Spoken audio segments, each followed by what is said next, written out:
पहला चक्रव्यूह की मार है। उठो जवानों, उठो जवानों, उठो जवानों, हम भारत के स्वाभिमान सरताज हैं। अभिमन्यु के रथ का पहला चक्रव्यूह की मार है। चमकेगी जो दिनकर चमका, उठेगी जो तूफान उठे। चले चाल मस्तानी गज से, हंसेगी विपदा भागे पे। हम भारत की तरनाई है, माता की गलहार है। अभिमन्यु के रथ का पहिया चक्रव्यूह की मार है। उठो जवानों, उठो जवानों, उठो जवानों, हम भारत के स्वाभिमान सरताज हैं।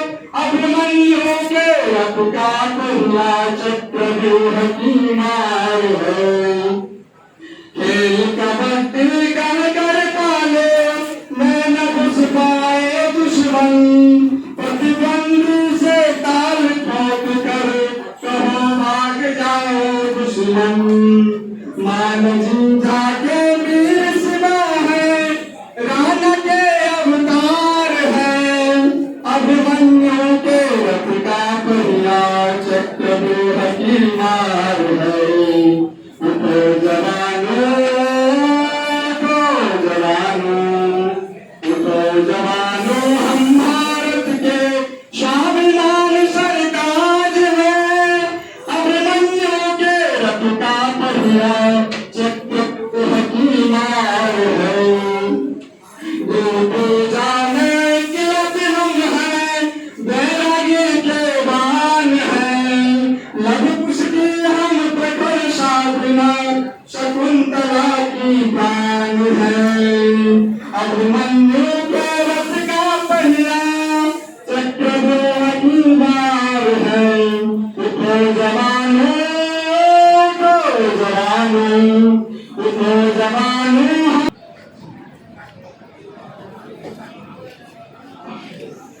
एक और दे दीजिए, एक और दे दीजिए।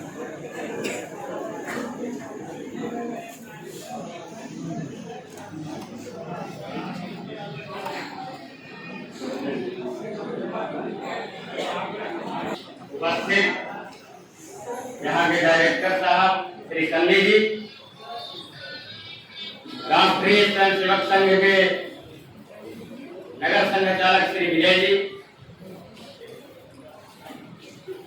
इसके आयोजनकर्ता श्री शिवम जी, सुधीर जी, उपस्थित सभी बहनों एवं भाइयों,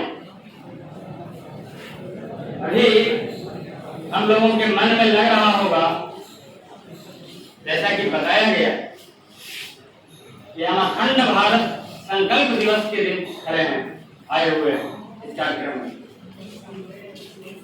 हम सभी के जीवन में थोड़े देर के बाद, थोड़े दिन के बाद नहीं, थोड़े देर के बाद, यानी कल इस आजादी के 75वां स्वतंत्रता दिवस समारोह मनाया जाएगा।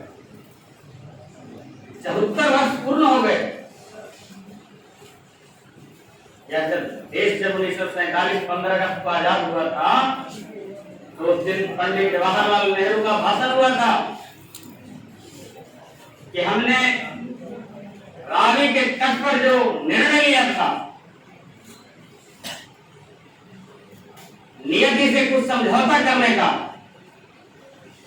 वो उस विजय दिवस के उपलक्ष्य में आज 15 अगस्त 1947 को थे। लेकिन 14 अगस्त को क्या हो गया? रावी के तट पर 1929 में कांग्रेस के द्वारा संकल्प लिया गया था कि हम अखंड भारत की आजादी लेंगे, संपूर्ण भारत की आजादी लेंगे। हुआ क्या था? 3 देश, 2 देश बन गए, पाकिस्तान और भारत। बाद में फिर पाकिस्तान भी 2 देश हो गए, बांग्लादेश और पाकिस्तान। लेकिन 15 अगस्त 1947 को ही 14 अगस्त को निश्चिंत भाव से जनता सोई हुई थी कि कल तो हमारी आजादी आने वाली है, हम मिठाई बांटकर खाने वाले हैं। जैसे ही उन्होंने अखबार पढ़ा और देखा, जो लाहौर का नागरिक था इस देश का, उसने अखबार में देखा तो कहता है तो हमारी माता के 2 टुकड़े हो गए, अब हमारी एक घर, हमारा जमीन पराया हो गया। हम सोए तो थे भारत में, जग रहे हैं पाकिस्तान। हमारे नेताओं ने तो ऐसा नहीं कहा था। हमारे नेताओं ने तो कहा था कि ये सब बकवासपूर्ण बातें हैं कि भारत कभी विभाजित होगा। महात्मा गांधी ने कहा था कि देश का बंटवारा, देश का विभाजन कभी हो नहीं सकता। हमारे शरीर के 2 टुकड़े हो सकते हैं, लेकिन भारत देश के 2 टुकड़े नहीं होंगे। पंडित नेहरू से पूछा गया कि क्या ये सब बातें हो सकती है? तो नहीं, ये तो मूर्खतापूर्ण बातें हैं। उसके बाद 15 अगस्त के दिन ही ये सब भाषण चल रहा था प्रधानमंत्री जी का, मिठाइयां बांटी जा रही थी। 40 मील लंबा लाहौर से, सिंध से, वहां से लोगों का पलायन का जो टोली था, 40 मील लंबी टोली, लगभग 100 फीट 200 फीट चौड़ी टोली, खून से लथपथ टोली, मृत्यु शैया से अंतिम श्वास ले रहे लोगों को कंधे पर ढोते हुए की टोली वहां से चल पड़ी। कुछ ढाका से चल पड़ी, कुछ लाहौर से चल पड़ी, कुछ सिंध से चल पड़ी। लोगों के माथे पर बहुत बड़ा वज्रपात हो गया। जानते हैं सरदार भगत सिंह का नाम हम लोग, उनके चाचा का नाम था सरदार उधम सिंह। सरदार उधम सिंह को जब ये मालूम हुआ कि भारत की आजादी तो मिली है, उनको खुशी का कोई ठिकाना नहीं था, खुश हो गए बहुत। वाह, इतने दिन हमारा पूरा परिवार इस देश की आजादी के लिए शहीद हो गया, एक मैं ही एकमात्र जीवित बच रहा हूं, और कम से कम मैं अपनी आंखों से इस माता को आजाद देखने का मुझे सौभाग्य प्राप्त। जैसे उन पेपर का और पन्ना पढ़ते हैं तो हमारी माता विभाजित हो गई, इनके शरीर के 2-3 टुकड़े हो गए हैं, और तो और 556 देशी रियासत को भी स्वतंत्र कर दिया गया। माने उतने घाव खड़ा कर दिए गए, उसका कोई नक्शा नहीं था। भारत 556 देशी राज्य, देशी रियासतें, उसको भी स्वतंत्र कर दिया गया था। तो आपकी मर्जी, आप भारत सरकार के साथ रहे या नहीं। भाई, इस भारत की आजादी में किस खुशी की मिठाई हम बांट रहे थे, किस खुशी के गीत हम गा रहे थे,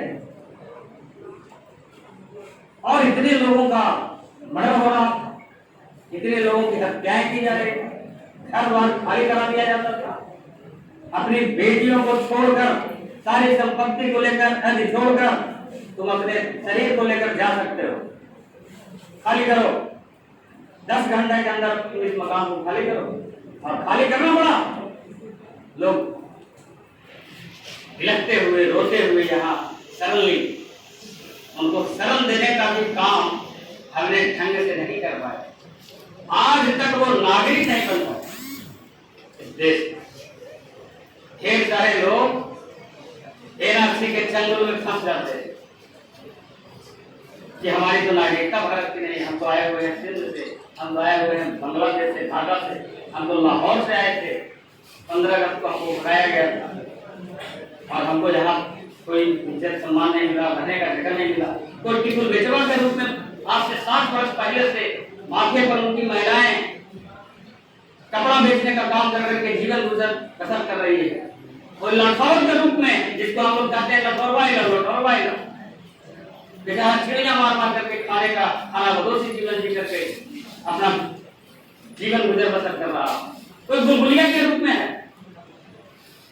कोई नट के रूप में है, कोई बहेलिया के रूप में है, उसके जीवन स्तर बहुत ही निम्न है, उसको हम एक मुट्ठी अनाज की सेवा उसको आज करने दें। ये स्थिति हमारे देश को। उसी समय एक विद्यार्थी कानपुर के विश्वविद्यालय में देने का विद्यार्थी को भी दुख हो रहा था। कभी हृदय का विद्यार्थी था वो। उनका नाम आप सभी जानते हैं। उनका नाम था अटल बिहारी वाजपेयी। उस समय विद्यार्थी थे कानपुर यूनिवर्सिटी के हिंदी के एमए कर रहे थे। उनको भी दुख हुआ।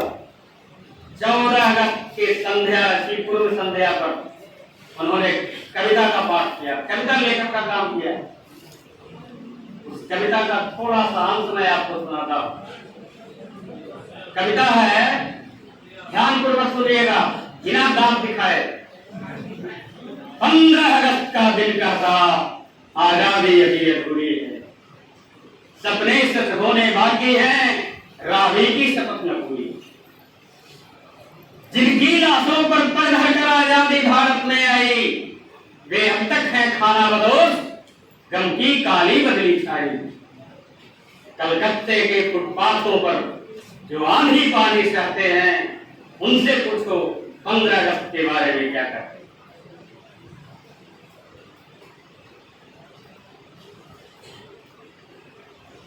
ये एक चरण है इस कविता का। और सारे चरण हैं। पूरा सुनना है तो पूरा सुना सकते हैं, लेकिन और सब विषय लेना है।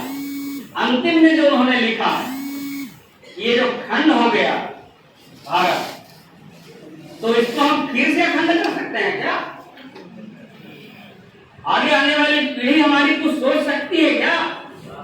जिस पीढ़ी को अब्दुल कलाम डॉक्टर राष्ट्रपति ने, कलाम साहब ने विश्वास किया था, जिस पीढ़ी पर उन्होंने लिखा था पुस्तक में कि हमारे देश की नौजवान पीढ़ी इतना अच्छा है, इतना अच्छा करने वाला है कि 2020 तक भारत को ये विश्व गुरु बना दे। ये आप लोगों पर डॉक्टर कलाम साहब ने विश्वास किया। आप हो सकता है उस समय अष्टम के विद्यार्थी रहे होंगे, नवम के विद्यार्थी रहे होंगे, लेकिन आपकी मेधा शक्ति को परख करके उन्होंने लिख दिया किताब, और उस किताब में ये लिखा कि हमारे देश का विद्यार्थी ऐसा सोच समझ वाला, ऐसा परख करने वाला पैदा होगा कि 2020 तक पूरी दुनिया को समझ में आने लगेगा कि अब भारत जग गया है और भारत विश्व गुरु बनने की राह पर तेजी से बढ़ रहा है और पूरा संसार देख रहा है आपकी मेधा शक्ति। पूरे संसार में अगर 1 लाख इंजीनियर हैं, 1000 वैज्ञानिक हैं अच्छे उत्कृष्ट, तो उसमें से 25% आप भारत के वैज्ञानिक और भारत के किसी भी देश में, इंग्लैंड हो, अमेरिका हो, जापान हो, जर्मनी हो, जहां भी चले जाए, 100 डॉक्टर में लगभग 25 डॉक्टर भारत का है, 100 वैज्ञानिक में 25 वैज्ञानिक भारत का। ये आपकी मेधा शक्ति का बहुत बड़ा उत्कृष्ट नमूना है। इसलिए आप, अटल जी ने सोचा उस समय कि क्या हमारे देश की जनता इस बारे में सोच सकती है क्या, तो लिखे अंतिम कविता के अंतिम चरण में, बस इसीलिए तो कहता हूं आजादी अभी अधूरी है, कैसे उल्लास मनाऊं मैं, थोड़े दिन की मजबूरी।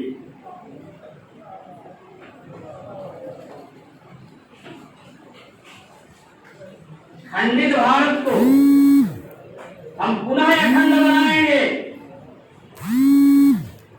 गिलगित से गारो पर्वत तक आजादी पर्व मनाएंगे। उस स्वर्ण दिवस के लिए आज से कमर कसे बलिदान करें, जो पाया उसमें खो न जाए, जो मिला हमको उसमें खो न जाए। तो क्या करें भाई, जो खोया उसका ध्यान करें कि हम क्या क्या खो गए। हमारा सिंध चला गया, हम कल राष्ट्रगान गाएंगे। पंजाब सिंध गुजरात मराठा गाएंगे ना। सिंध आपके पास है क्या? राष्ट्रगान में है। इसी को याद कराने के लिए 14 अगस्त राष्ट्रगान में सिंध भी है।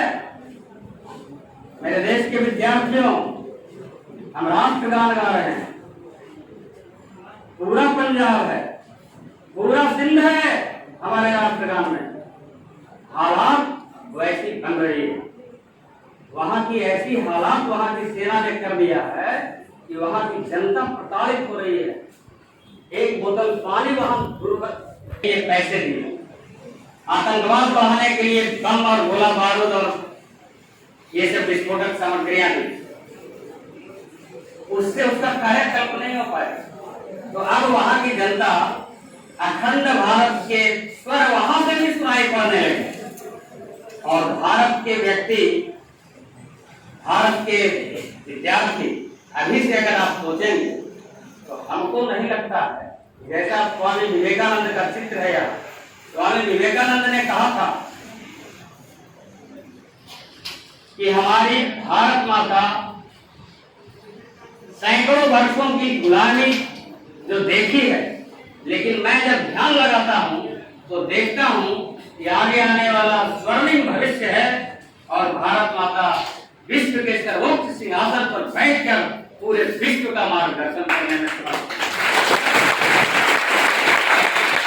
संजोग से हमारी पीढ़ी ऐसी है, संजोग से हमारी पीढ़ी ऐसी है, आज तक जितनी पीढ़ियां आई कुछ न कुछ प्रयास किया गया उनके द्वारा, लेकिन हमारी पीढ़ी प्रयास भी करेगी और अपने इन पीढ़ी को ही सौभाग्य प्राप्त है कि वैसी स्थिति भारत माता की आपकी पीढ़ी अपने आंखों से देखने वाली है। स्वामी विवेकानंद ने ध्यान लगा करके देखा था। महर्षि अरविंद ने 15 अगस्त 1947 को जब भारत आजाद हुआ और खंडित हुआ, उस दिन कहा था ये खंडन अस्थायी है, ये आगामी आने वाले 100 वर्ष में फिर से अखंड हो जाएगा, ऐसा उन्होंने कहा था। तो ये स्थिति हम लोग देखने वाले हैं। ऐसी पीढ़ी, ऐसे समय काल में, ऐसे संक्रमण काल में हमारा जन्म हुआ है और हम जीवित हैं। थोड़ा सा हम इतिहास की ओर हम चलते हैं। हम लोग जानते होंगे 1857 का पढ़े होंगे सिपाही विद्रोह। सिपाही विद्रोह नहीं था, अंग्रेजों के लिए सिपाही विद्रोह हो सकता, भारत के लिए जानते हैं क्या था? प्रथम स्वतंत्रता संग्राम था। वो कैसे सुन लेंगे? इधर कोई किताब आप वैसा पढ़ नहीं रहे हैं जिसमें ये सब जानकारी आपको मिलेगी।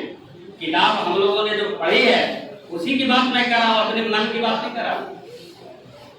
1857 में कोई मोबाइल फोन नहीं था, इंटरनेट सुविधा नहीं थी, लेकिन प्रत्येक गांव में कोई ना कोई, प्रत्येक घर में एक रोटी और कमल का चित्र ठोका जाता था, सिंदूर था। जिसके घर में रोटी कमल का चित्र छप गया उसको एक दूसरे को समझ जाता था क्यों देश की आजादी के लड़ाई लड़ने का जो योजना बन रही है, योजना की जानकारी को हो गई और ये अपने अपने मोहल्ले में दे रहे होंगे। ये सिर्फ एक मुहर था, एक टाइम निश्चित था, इतना बजकर इतना मिनट को, इतना तारीख को अपने अपने शहर में जितने भी अंग्रेज अफसर हैं, दूसरा मिनट में कोई जीवित नहीं रहेंगे। इतना बजकर इतना मिनट के बाद जो दूसरा मिनट आने वाला है, कोई जीवित नहीं बचना चाहिए। इतना बड़ा सेंसिटिव और इतना बड़ा गोपनीयता पूर्ण सभी हिंदू मुसलमान जितने भी इस देश के कास्ट लोग हैं सब मिल करके योजना बनाए। संयोग कहिए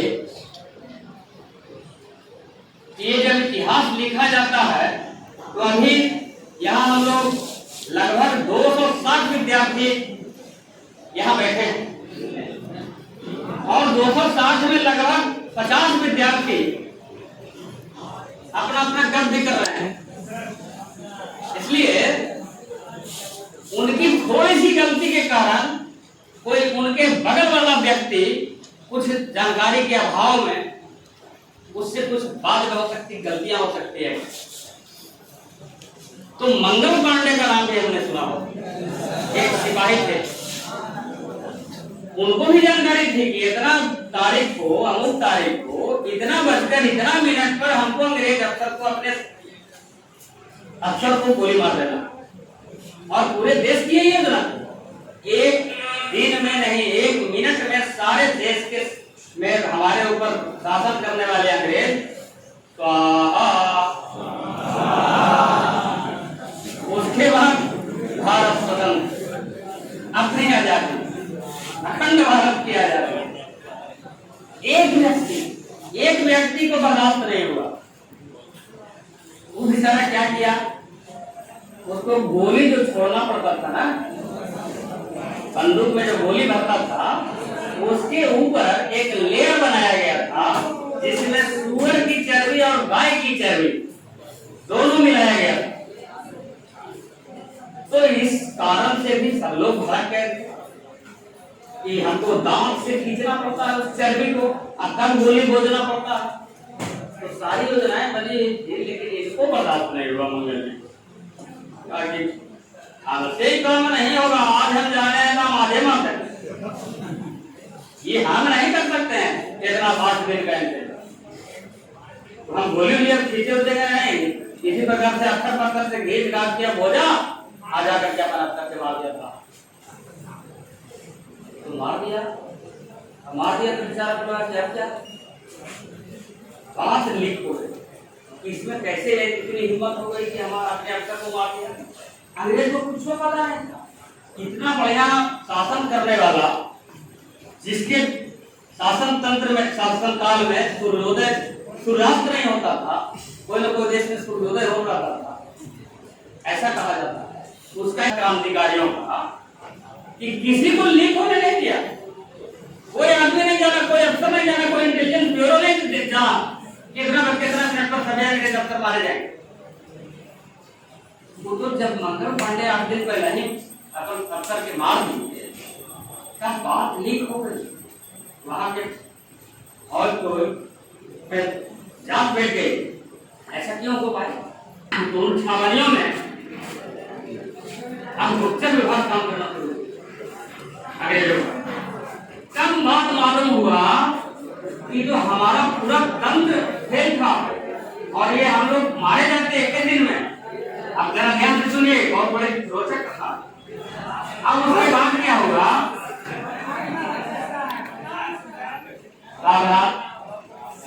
बंद कर दें हम क्या?